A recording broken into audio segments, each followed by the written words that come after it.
Good morning, friends, and welcome back to Gardening Suburbia. My name is Amanda. I am a Cincinnati gardener, but I do a lot of home preservation and fun other little projects.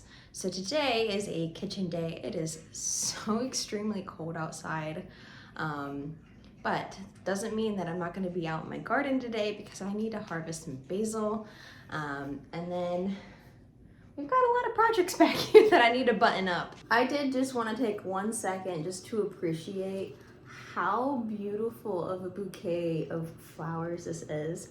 These guys came from my garden. I grew these. So these are the dahlias that we planted together in the springtime. My cat Sabo says that they are pretty too. You smell? Okay, so we have our Lark's Ebb. This is a beautiful pink, peachy with some stripes and a little bit of yellow in the center. We have our Creme de Cassis, which is this beautiful darker purple underleaf or underpetal, and then that lighter purple on the top, and then this giant beauty. So this is a dinner plate variety of dahlia. This is the Cafe au lait. And I'm so excited that these guys decided to start showing up because all of these guys had been here. So the Creme de Cassis was like the second to bloom in my garden, and it died back and it came back just this fall. These guys have been really loving the fall, and then it hasn't been until this fall that these Cafe au laits really started to opening. So just a little beautiful. I have to always bring a bouquet of flowers into the kitchen because they're just so lovely. So this is my beautiful kombucha setup. I think this is about 1 3/4 of a liter, 1 3/4 of a liter. I don't know. I found this at Marshall's or TJ Maxx or something like that, one of those home goods stores. It was on sale. It's giant and it was perfect. Because I could put my little coffee filter on the top and not have to worry about it.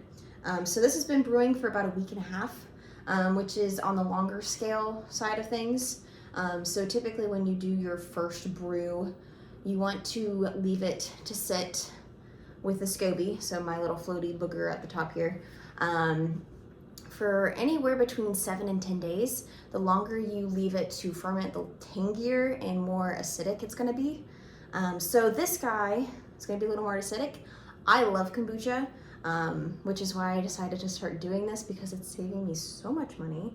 Really, the only thing that I am purchasing for this is sugar, black tea, the water usage, and any kind of flavorings. But the flavorings that I'm using are all things that I have on hand at my house. This time around, I'm going to do. You can use fresh or frozen fruit or even juice or seasonings. The options are endless.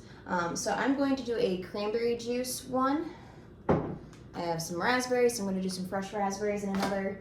And then this, this is an experiment.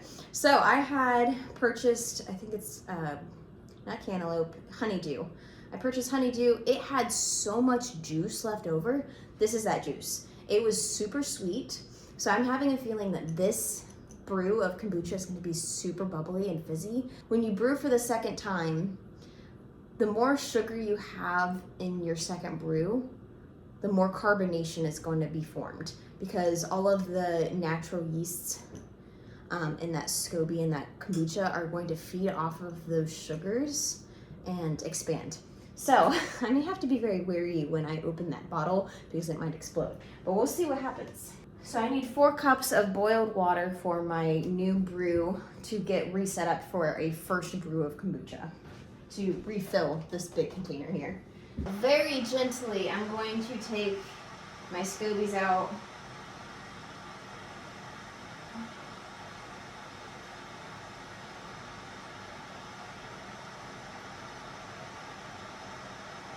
Big old boogery dudes. And I'm going to add about 2 cups of my brew to this.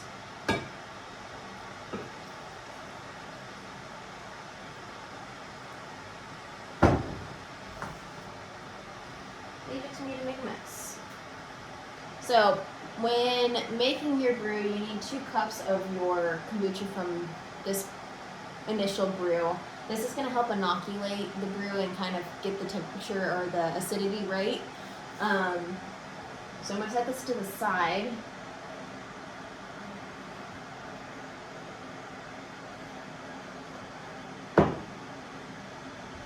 I'm going to pour my brew into this guy because it has a lip, so it'll be easier to pour that into this little bottle. Hopefully I do not waste quite so much.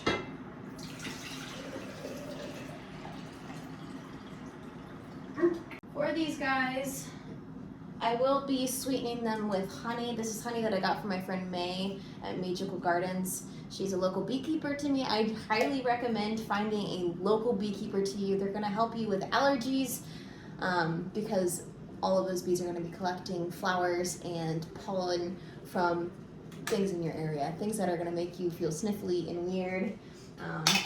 So I got some honey from her. I'm gonna go ahead and actually add a little bit to the bottom of this.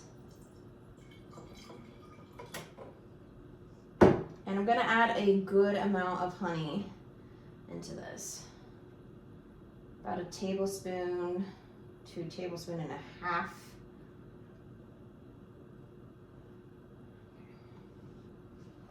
This one we'll make into the melon brew.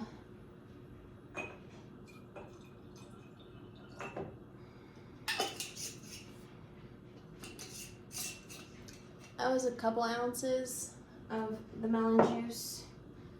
And we'll just top it off with the kombucha.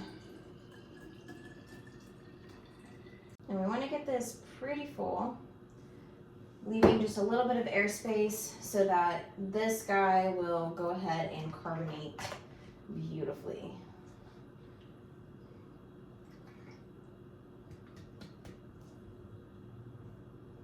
Alright, so there is our 1 brew so far. Alright, so I had even enough to do a 5th bottle, which last time I only was able to do 3. I think that was just because it was my starter, and I think my SCOBY is getting stronger now, which is awesome. So I went ahead and I cleaned up another bottle. I also went ahead and in between every single brew, I do wash my main brew container just because I do not want to harbor any molds. So I'm gonna pour in my boiling water into here from my kettle. Add, how many tea bags? I'm gonna add 8 black tea bags. I'm gonna let it steep for 30 minutes. And then I will add in some cold water. That cold water is gonna bring that hot liquid down. So that when I add my SCOBY, I'm not killing my SCOBY with high heat.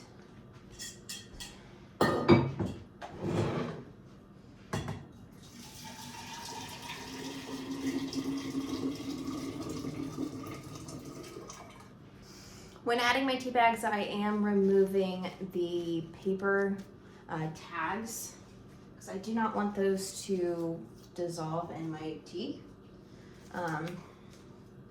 And then we're gonna let that steep for 30 minutes. And then we'll add in our other ingredients. For this last kombucha bottle, I think I'm gonna save my melon juice until my next brew. But I think I'm gonna do my cherry and cranberry, or a cherry and cranberry mixture for this. So these are frozen cherries. Just gonna add those in.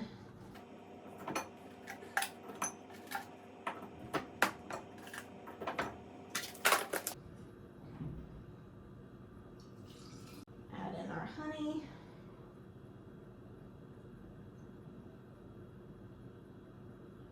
Then add in a good splash of cranberry.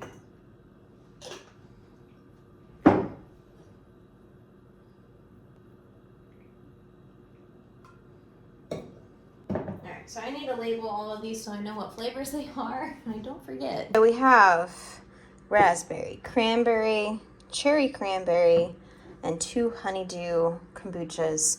So I'm gonna let these set on my counter or even in a cabinet somewhere, and let them ferment for another 2 to 3 days.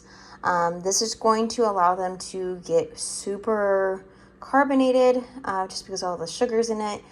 And then we start this process all over again. I'll drink these and reuse these bottles and get them all nice and cleaned and used for another round of kombucha with some different flavors. And slowly but surely, I'm sure I will come across flavors that I just love more than others. I still have about 20-ish minutes for this to steep. I'm going to add in a cup of sugar while it's still warm so that this all dissolves.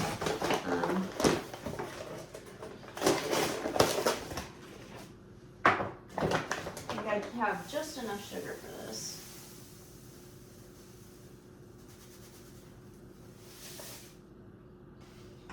So do not worry too much about the sugar content of that right now, because it will be depleted by the time you go to do your flavoring brew. I'm gonna go ahead and get out my crock pot for my chili, get it heated up, and then we're gonna start charring the poblano peppers so that I can remove the skins off of them and get them popped into that, as well as warming up some of my other ingredients. I did actually button up another project while doing this. The other day we made our Sugar Rush peach hot sauce, and I had the pulp left over, so I went ahead and I've been dehydrating this very slowly at about 170 in my oven. I'm going to break this apart, let it cool, break it apart, and then put it in a jar. And this is going to be used for, I think I'm going to use it on some chicken, as like kind of like a rub of sorts. I think it'll be pretty tasty. So over here on my stovetop, I've got a large cast iron skillet. This is heating up. I'm going to be using this to char the outsides of my poblano peppers. I'm going to wait till that gets up to heat, but for now, I'm going to start getting all of my tomatoes plopped into my pot here. I plan on keeping all of the liquids for like the tomato juice to use for rice recipes, so like Mexican rice or any other kind of rice that has a tomato flavor.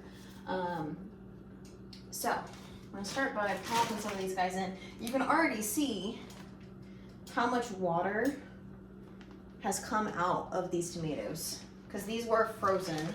They've been sitting for quite a while now.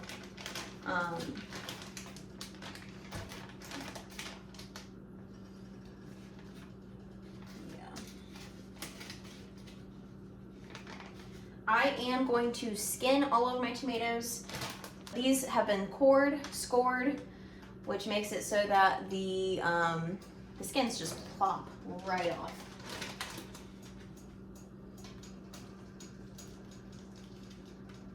But this has a lot of really good tomato flavor.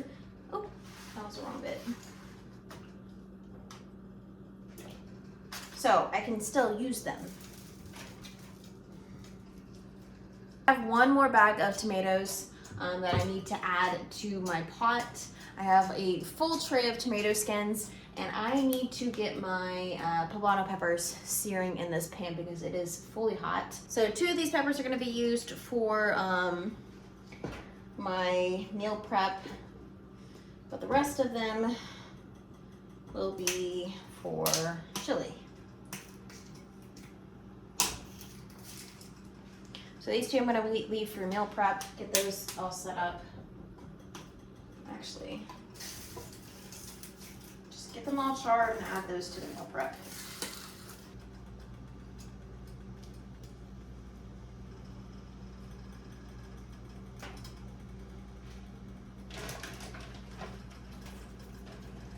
I'm going to put my oven on at 170 just to dehydrate these tomato skins just a little bit. Maybe I'll leave it at 180. Just because there's a lot of water in these. This is gonna be a ton of tomato powder, basically. So that's great. Put those in the oven, get that out of my way. And then we've got a big old stock pot of tomatoes in here, which I love to see. And this was just, sorry, you guys are low. That is just 4 bags of tomatoes, and it filled my big stock pot here. Let me put you guys up. So that filled my stock pot. It is full, which is great. There is a lot of water in here, so this is a very loose sauce right now. I could strain off a lot of this water, this juice, and make a really good just canning of juice, which I really think I'm gonna do. I don't know how many jars of that I will get from that, but we will see. So I'm gonna let that cook. It needs to get nice and warm. These guys are rocking and rolling. I'm gonna turn up the heat on those a little bit. So let's get started on the next step of the chili. So I need to get my tomatoes prepped. So I'm gonna grab my tomatoes that I got from Kroger. They are just on the vine tomatoes, which, honest to God, these tomatoes are probably picked, cut off the plant with the vine intact when the tomatoes are green. So they're not gonna be as flavorful as my beautiful stock pot of tomatoes that I had homegrown, picked from my garden when they were ripe, when they're red, yellow, whatever color that they needed to be when ripened. They're not gonna be as flavorful, but they're still gonna be delicious because they're not already processed. I'm gonna get to determine how those tomatoes are processed. When I grab those tomatoes, we're gonna get those popped into my crock pot here and get a onion done, as well as get my beans in there too. All right, so I went ahead and cut up 2 onions. They're pretty small. I would usually use like a large onion, but it's a sweet yellow onion. For the chili, I'm going to cook this with my meat. Once the meat gets browned, I'll add it into that pan.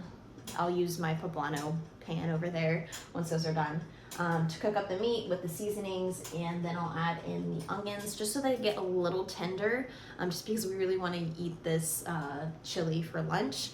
So I'm trying to rush it along a little bit. Typically I would let this cook for about 6 hours or so in my crock pot on like low or so during the day, just so that it really tenders up. So while that is doing its thing, I need to finish off the kombucha. So to bring that temp of that mother jar to room temp, I'm gonna add some nice cold water. I need 6 cups of cold water, so I'm gonna grab that. To this, I have 4 cups of water right now. I'll grab another one. I'm gonna add this to this steeped brew of black tea.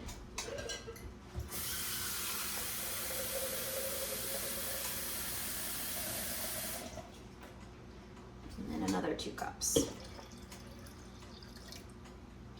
All right, so I need to get my tea bags out of this. I'm gonna grab a spoon. I'm gonna check the temp on this and make sure it is at about 80 degrees.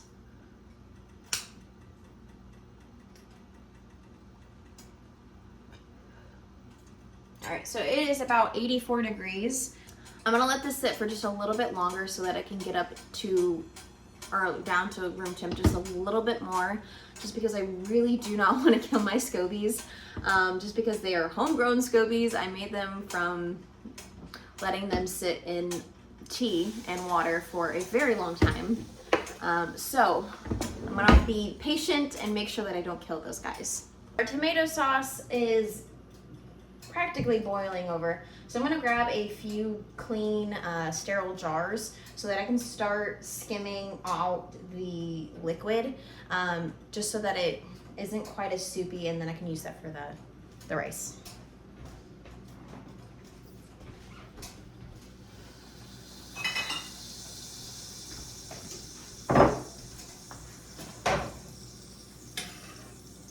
some overflow.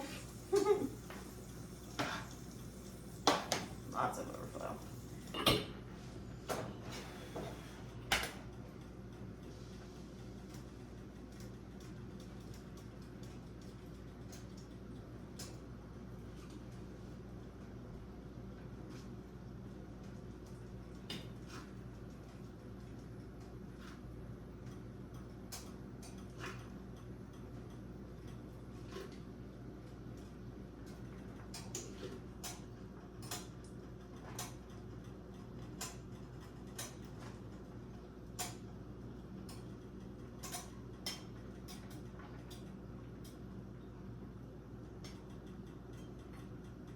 Almanac peppers are finished.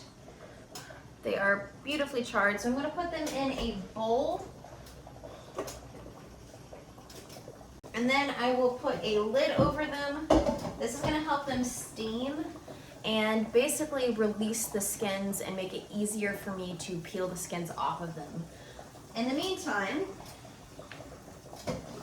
I went ahead and I tried one of my black beans. Like, I took one out, took a bite. Still kind of crunchy. So what I'm gonna do is I have a little tiny saucepan with a little bit of oil and some onions to give it a little bit of aromatics. Toasting and browning the onions right now. I'm gonna throw these guys into that pot so that these can finish cooking. I need them to be soft because right now they are kind of crunchy, and that won't be good for lunchtime chili. If I weren't too worried about having it soon, I wouldn't mind, and I'd just throw it into my crock pot and let them finish cooking in the crock pot, but it is what it is. So I went ahead and I skimmed off my tomato juice. I got 2 quarts of tomato juice so far. They are hot.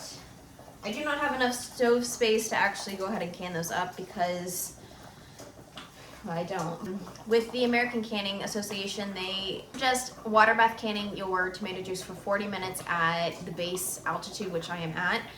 If you are at a higher altitude, you need to adjust for that difference. So I got 40 minutes for my quarts, and that is with a 1/2 inch of headspace. So that's air pocket that's at the very top of your jars that you leave. That gives you that really good seal. You know you're gonna have some good product on your shelves.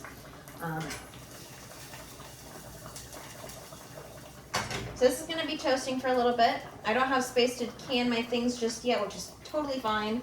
I'm gonna get my meat and my seasonings going on the back burner so that I can free that one up to go ahead and can with that burner. Depending on what you want, you can do 1 or 2 pounds of hamburger meat. I'm gonna do 2 pounds so that this meal can stretch a little bit further.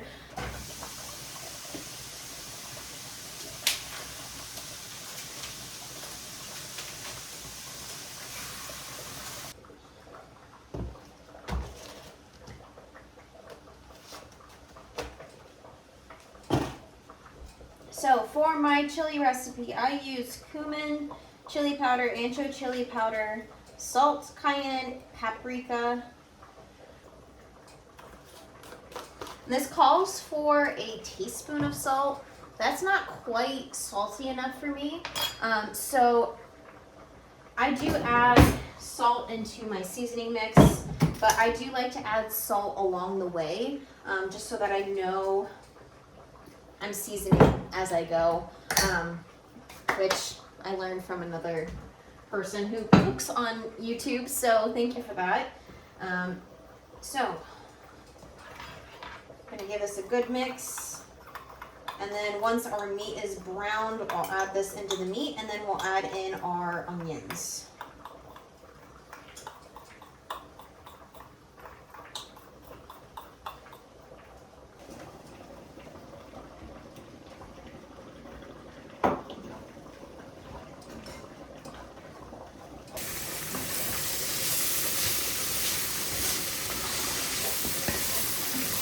Are ready to move on with our kombucha brew.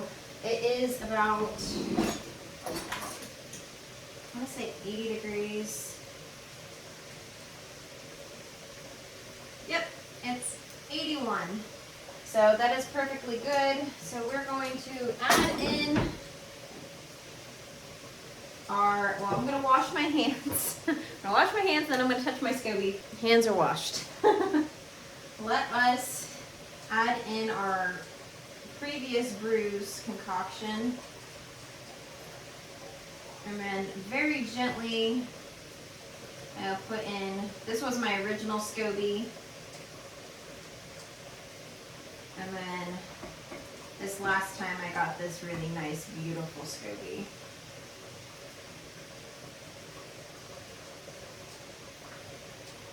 Towards the end of the ferment time, the SCOBY will drift towards the top of the brew.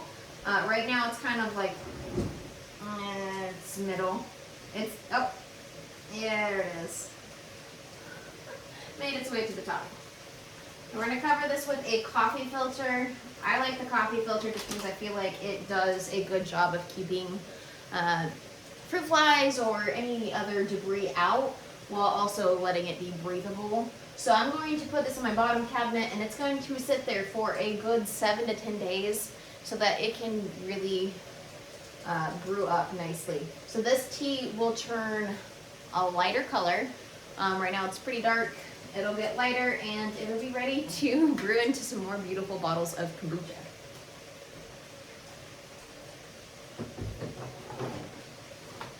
These peppers have been sitting in here for a good minute, so they should be fairly easy to peel now.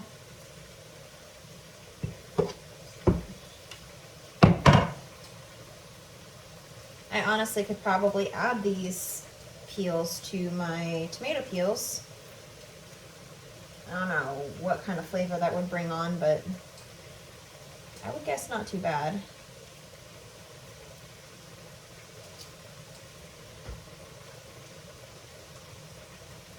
Done a better job of charring these, but getting the majority off is good enough for me. Oops.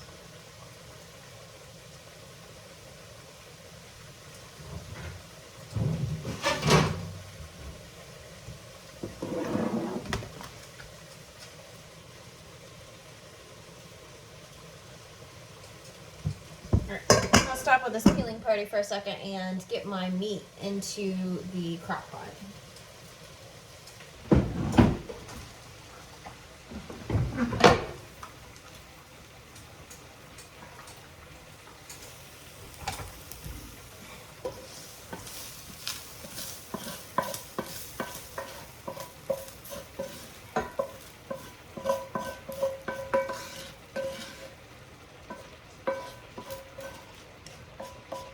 So we've got all of our poblano peppers peeled. I'm gonna go ahead and slice these, get rid of the cores, and put them, or dice them. I'm gonna add all of them but 2 to the chili. Our beans are nice and rehydrated. I had to add a little bit more water just because they really soaked up the water. But they otherwise are perfect and ready to add to our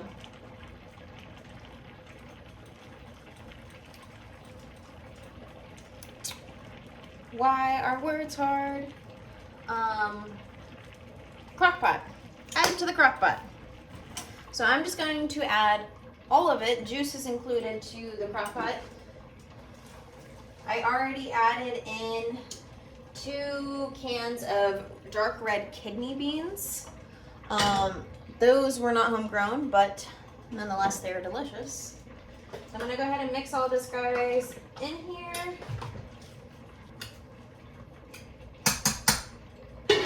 Let that set, and our chili, besides adding the poblanos, is pretty much finished.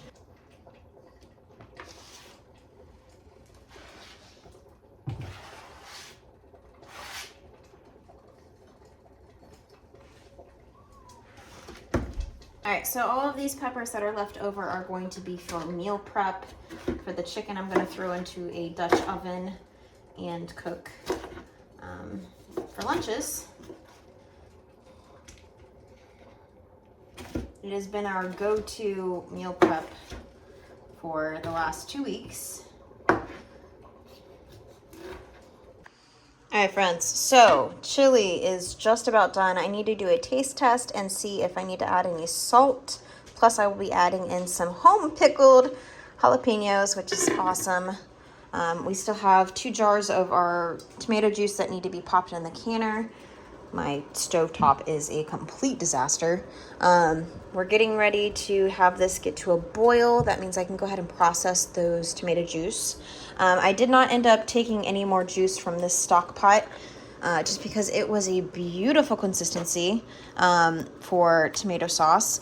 I went ahead and added in a bunch of bell peppers. These were bell peppers that I purchased from Hollemeyer Orchard, which is that local family farm to my house. So beautiful bell peppers. My bell peppers weren't so happy this year, but I'm happy that I got to support some local farmers. So this is a beautiful sauce. We need to head out into the garden though and grab some fresh basil. I still have tons and tons and tons of basil. So I'm going to grab some fresh basil that we can plop in here because I want this to be a basil pepper tomato sauce for like spaghetti, or could even top it on top of some pizzas. Really, the possibilities are endless. So let's go into the garden and get some basil.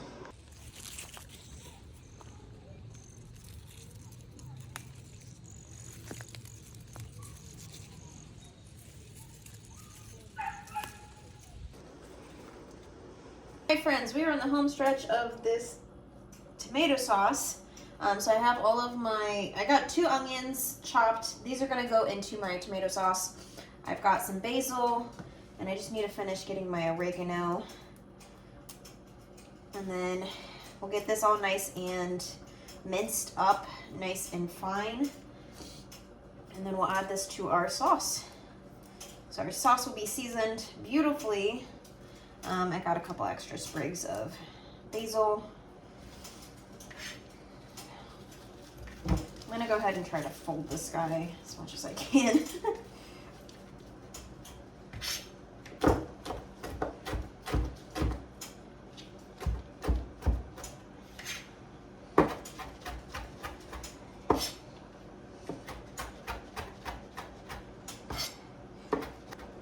All right, there is some nicely chopped up basil. It's not perfect, but it's going to be perfect in the sauce.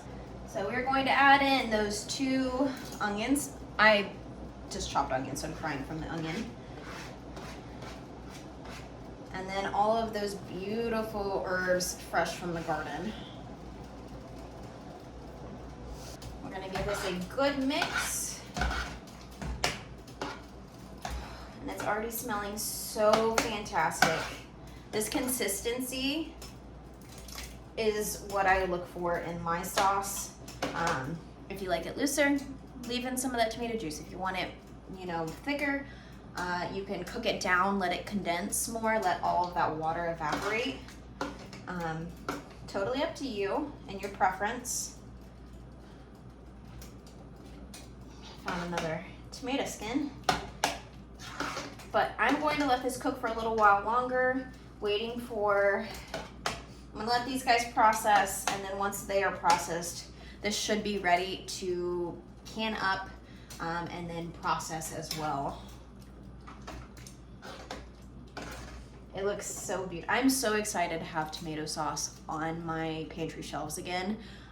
We just barely, a few months off of having fresh sauce or fresh tomato, I can't get the words out. Fresh tomato sauce on my shelves in my pantry throughout the winter. We were so close to getting there. Last thing I need to add to my chili is my pickled jalapenos. I already added a good couple pinches of some pink Himalayan salt just to bring up the salt level. May need to taste it again just to make sure that it's at the right level. But we have some pickled jalapenos that I jarred up. These are all homegrown jalapenos, which is awesome. These are pretty dang spicy. They've been in my fridge, so they kind of resealed already. Look how good. We got some pickled onions in there as well. And I think I even have, some garlic. So these are delicious. And we're also going to be kind of weary of how many we add just because they are so spicy.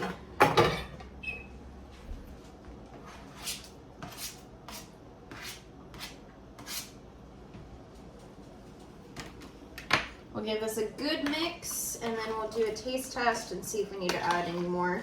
We can also add some of the juices from those pickled jalapenos. We need a little more spice. It's just me and my boyfriend eating this. I'm gonna use the spoon that I ladle it out with to do the taste test.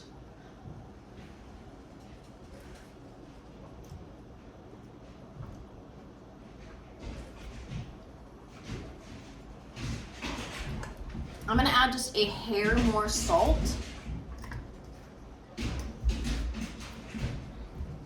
And perhaps a spoonful of those juices. Or I guess a little drip.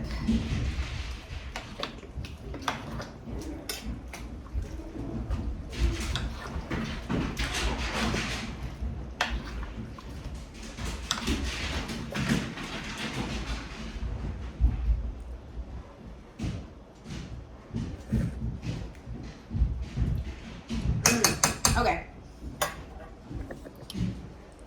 That is absolutely perfect. So that is all ready to go. The water in this water bath canner is boiling. So I'm gonna pop my tomato juice in there. I'm gonna grab my, I'm not gonna do that by hand. I'm gonna grab my, whatever this thing is called. Just so I don't burn my fingers. And we're looking for the water to go above those lids by at least 2 inches. And if you can hear in the background, that is my dog and my boyfriend playing. Sorry for that, but it's playtime. I need to add some more water into that. And of course, it wouldn't be a canning day if my sink was not full of dirty dishes.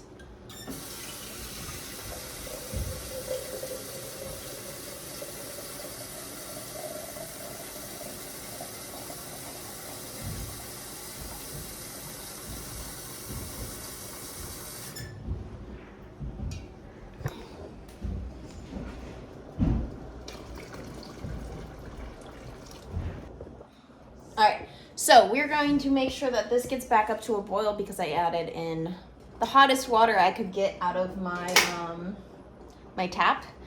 So we're gonna let this get back to a boil. Once it starts boiling, we'll add the lid and start our time for 40 minutes.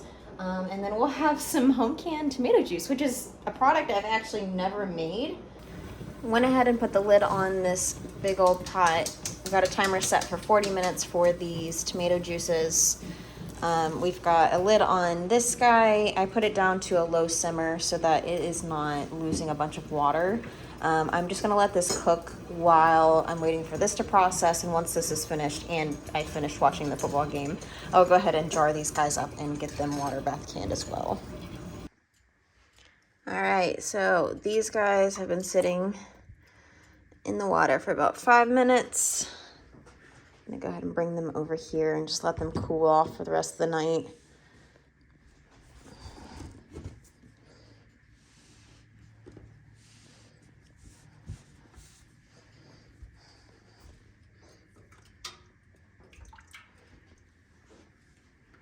Look at that. Got 2 beautiful jars of tomato juice, which is awesome. Get a lot of seeds. There's probably a little bit of pulp in there, but these guys are going to be perfect in rice.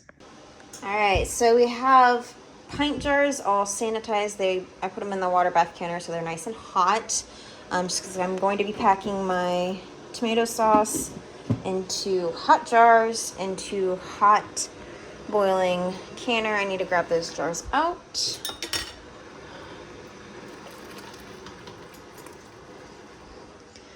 For my pasta sauce, tomato sauce, we are going to pack these with 1/2 inch of headspace. And then they're gonna process for, I think it was 35 minutes. So I got this recipe off of Ball Canning Recipes online for a basil garlic tomato sauce. Let's see here. Yeah, Pint jars, 35 minutes. Quarts would be 40. Let it boil for 35, take the lid off, let it rest for 5, and then take those jars out. I don't think I recorded any of that. So I have my tomato sauce. I went ahead and filled these guys up till they had about ½ inch of headspace. I'm canning pint jars. These guys will be processing for 35 minutes here at my altitude. You want to make sure that you check to see what your altitude is and make sure that you adjust your processing time accordingly. But mine is 35 baseline just because I'm at the lowest altitude, so I don't have to add time. So I am going to add citric acid into my pints. I believe, let me check recipe real fast. I'm going to be adding 1/4 teaspoon of citric acid per pint. Basically, tomatoes do have some acidity. There are some varieties that are more acidic than others. If you follow any Rebel canning groups on Facebook, there are some people that are going to tell you don't need to add any acid to your tomato products, that they've been canning without adding lemon juice or citric acid for decades. Standard canning guidelines suggest that you do add acid to your tomato products just to ensure that they are safe the long term. So I'm going to add it. Alright, phone is giving me trouble today, but we are ready to move on. It's really hot. So I am going to drop all of these tomatoes into my water bath canner. Whew.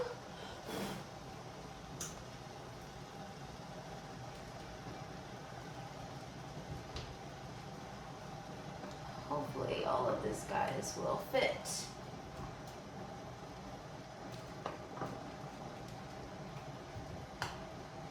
These guys break off in the handles, but they're so much thinner. They're easier to maneuver jars in the canner.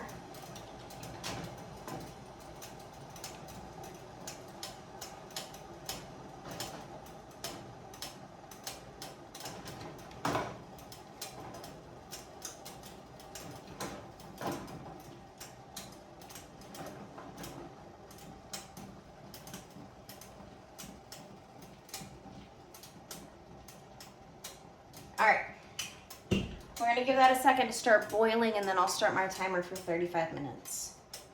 I'm going to call it a night because it is 8:40 almost. I got 2 jars of my tomato juice done. I started another project. I was like, yeah, I could do tomato ketchup right now. Look, you have to simmer that stuff so long for it to thicken up. I did go ahead and pop them in the oven, roasted them, and got the skins removed. I also removed a lot of excess juice, which gave me another quart and a pint of tomato juice, which I will go ahead and can tomorrow. This stuff, I'm actually going to turn off. I'm going to let it cool to room temp, and then I'm going to put the lid on it and put it in my fridge in the basement, and I will deal with it tomorrow. Along with that, I'm going to also wait till tomorrow to can these guys up, get them sealed, these 2 jars of tomato juice. We did get 2 of the tomato juice sealed and ready. They were sitting and waiting until tomorrow where I can go ahead and remove that band, wipe them off, label them, and then store them away in my pantry. The tomato sauce finished just a while ago.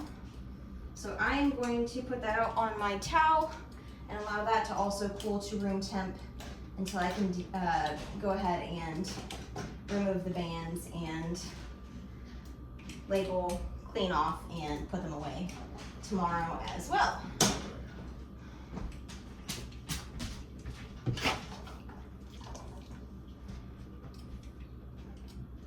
So out of those 4 bags of tomatoes, we ended up getting 8 pints of tomato sauce, which is awesome. I still have so many tomatoes in my freezer downstairs, and we also got this big pot of tomatoes. So we have a lot of canning projects put underway, but again, I'm going to go to bed tonight. So Thank you guys so much for joining me on this little escapade of getting things canned up and preserved for this winter. If you guys want to go ahead and enjoy any of my other content, I'll go ahead and pop a video up here for you. But until the next time, guys, thank you so much for joining me, and I'll see you in the next one. Happy canning! You say hi.